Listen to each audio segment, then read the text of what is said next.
안녕하십니까? 2월 27일 목요일 영국의 소리방송 뉴스데스크의 뉴스거리입니다. 코로나 바이러스 뉴스입니다. 영국에서 2명의 코로나 바이러스 확진자가 어제 하루 동안에 더 발견되어 총 확진자는 15명으로 늘어났다고 BBC 방송이 보도했습니다.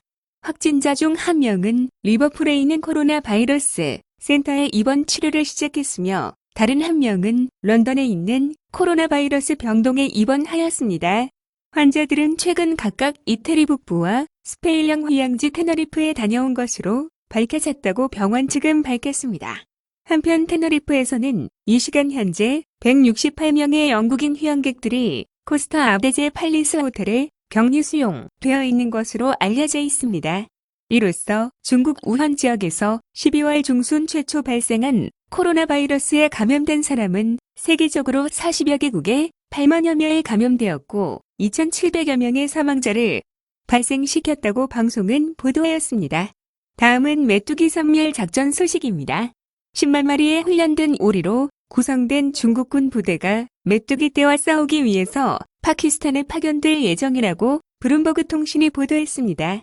중국 오리들로 구성된 특별부대가 이웃 나라인 파키스탄에서 곡물들을 다 먹어 치운 후 중국으로 넘어오기 전에 10만 마리의 훈련된 오리들을 파키스탄에 보내서 메뚜기를 먹어 치운다는 작전인데요. 프로젝트를 책임지고 있는 루리츠이 체지학 농업교육원 상임위원 겸 파키스탄 대학의 교수는 오리는 생물학적 무기이며 살충제보다 훨씬 효과가 좋다 라고 말하면서 금년 가을에 중국 서부 신지암 지역에서 실제 실험과 훈련을 한 후 훈련된 오리들을 파키스탄에 보낼 예정이라고 설명하였습니다.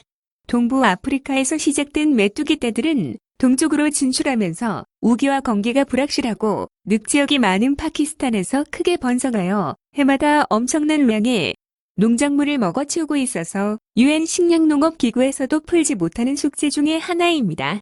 이렇게 배가 부른 메뚜기들은 자연적 방어막 히말라야와 티벳고원 지대를 넘어 중국으로 진출, 농작물에 큰 피해를 해마다 주고 있다고 합니다.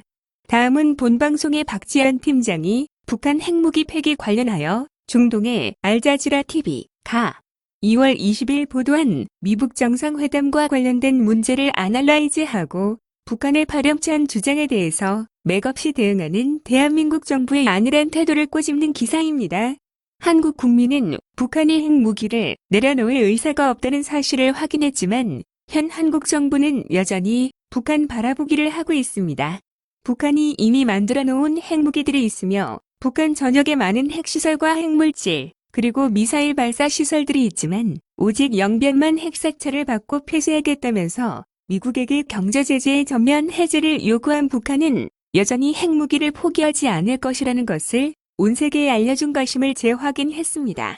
또한 회담 결렬 후 북한의 류응호는 기자회견을 통해 북한에게 더욱 중요한 문제는 안전담보 문제이지만 미국이 부담을 느낄 수 있다고 생각되어 이번에는 경제제재 문제를 우선적으로 완화해달라고 요구했다고 했고 결국 핵협상을 통해 주한미군 철수와 한미동맹 무력화를 요구하겠다는 장기적인 목적을 드러낸 것이라 할 수 있습니다. 북한의 이런 목표들은 결코 쉽게 달성되지 않습니다. 한미동맹과 주한미군은 북핵 문제 이전부터 존재했던 것으로서 미북 핵협상과는 아무런 관계가 없습니다. 미군이 이 땅에 온 것은 1950년 북한군이 6.25 전쟁을 도발했기 때문이며 이후에도 북한이 무력 도발을 반복했기 때문에 주한미군이 오늘날까지 주둔하고 있는 것입니다. 한미동맹이 폐기되고 미군을 한국에서 철수하게 하려는 북한의 속셈은 김일성 시대부터 이어져 왔으며 북한은 한미동맹에 대한 교육을 한국은 미국의 식민지로 묘사하고 북한 주민들의 교육을 시키고 있습니다. 하지만 한국은 자유민주주의 국가이며 유엔이 인정한 나라입니다. 주한미군이 한국에서 철수하고 본국으로 돌아가려면 북한인 핵은 물론 병영국가 체제를 포기하고 북한의 독재가 허물어지고 대한민국의 자유민주주의 체제에 의한 통일이 이루어지거나 아니면 최소한 동북아시아의 정세를 포함하여 한반도의 평화가 이루어진다면 주한미군은 철수하게 됩니다. 하지만 북한은 핵을 손에 쥐고 아이들에게 빵부수레기 나누어 주듯 이미 알려진 것은 물론 북한 자체에서도 폐기된 영변을 회담의 쟁점으로 내세우며 온 세계를 농락하고 있습니다. 또한 이 문제는 북한과 미국과의 문제점만이 아닙니다. 현 한국 정부는 북한 독재자들에 대한 운전자 역할을 한다면서 유엔 안보리 대북 제재에 어기면서까지 북한에 대한 지원을 멈추지 않고 있습니다. 그러면서도 북한 인권 문제에 대해서도 한마디 말도 아직까지 언급하지 않고 있습니다.